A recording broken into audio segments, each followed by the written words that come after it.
It was the summer of 1998 when the Mitchell family moved into the old Victorian house on Ravenwood Lane, a place locals whispered about, but no one seemed to talk about openly. The house stood at the edge of town, its paint peeling, windows tall and empty, like hollow eyes watching the road.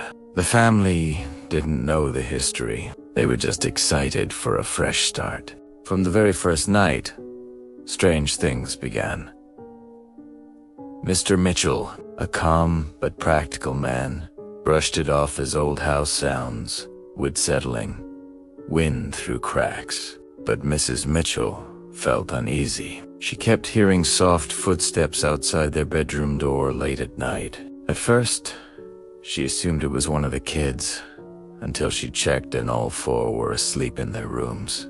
The Meach's youngest, Lily, was only 7. She was shy, but imaginative. On the second night in the house, she told her parents about the lady in the window.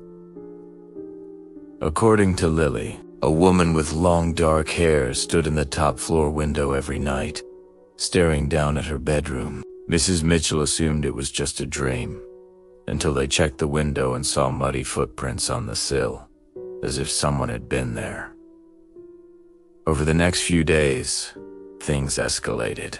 The lights would flicker even though the wiring checked out fine.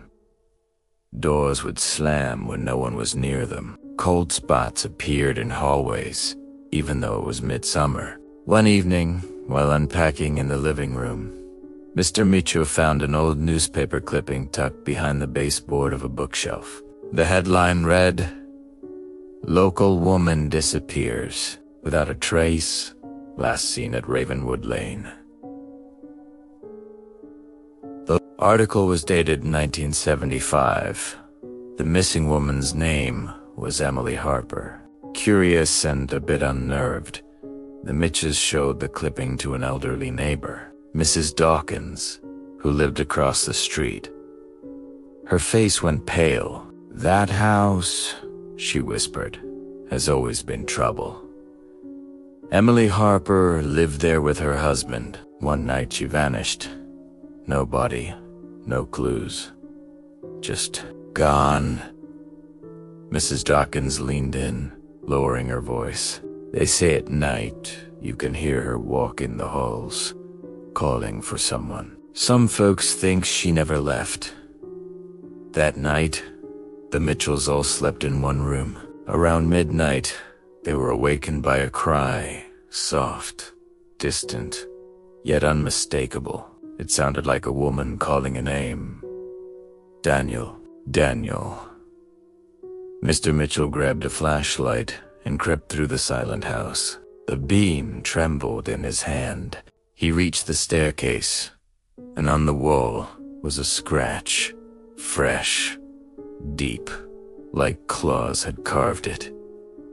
The house was eerily still until he reached the top. There, at the end of the hallway, stood a figure, a woman in a faded white dress, her hair long and dark, face turned away. She didn't move. She didn't speak, but Mr. Mitchell felt her presence cold, heavy, like the room's air was thicker with her near. He blinked, and she was gone.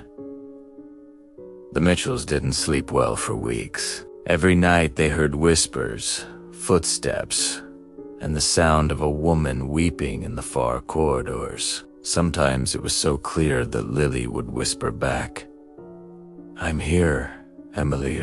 One afternoon, Mrs. Mitchell decided to investigate the attic, the room farthest from the living room and where the oldest energy felt strongest. She pulled up the trapdoor and climbed the narrow stairs. The attic was dusty, filled with old furniture and trunks, but in the center was a single rocking chair, moving slightly, as if someone had just stood up. Mrs. Mitchell's heart thudded. She reached out and touched the chair, and a gust of cold air slammed the attic door shut behind her.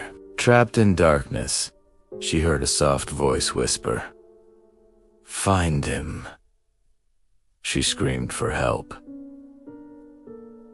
Mr. Mitchell ran to the attic, pried open the door, and dragged her out. She was shaking uncontrollably, eyes wide with fear. Later that night, terrified and at their wits' end, the Mitchells called a local paranormal investigator named Jonas Crane. Jonas was known in town for his careful, methodical approach. Not a thrill seeker, but someone who took claims seriously. He brought recorders, EMF meters, and cameras. That night was the first time the family slept in the house without crying, screaming, or unexplained noises. But Jonas stayed in the attic. His devices picked up recordings, whispers, footsteps, and at exactly 3:03 a.m., a chilling voice clearly said, "He didn't hear me." Jonas replayed the audio.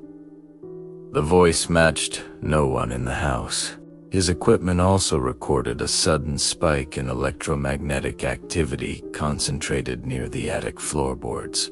After the session, Jonas told the Mitchells that the house's energy was centered around the attic and basement, places no one had explored thoroughly. The next day they opened the basement. It was dark, musty, and filled with old crates. Behind a stack of boxers, they found a loose panel in the wall.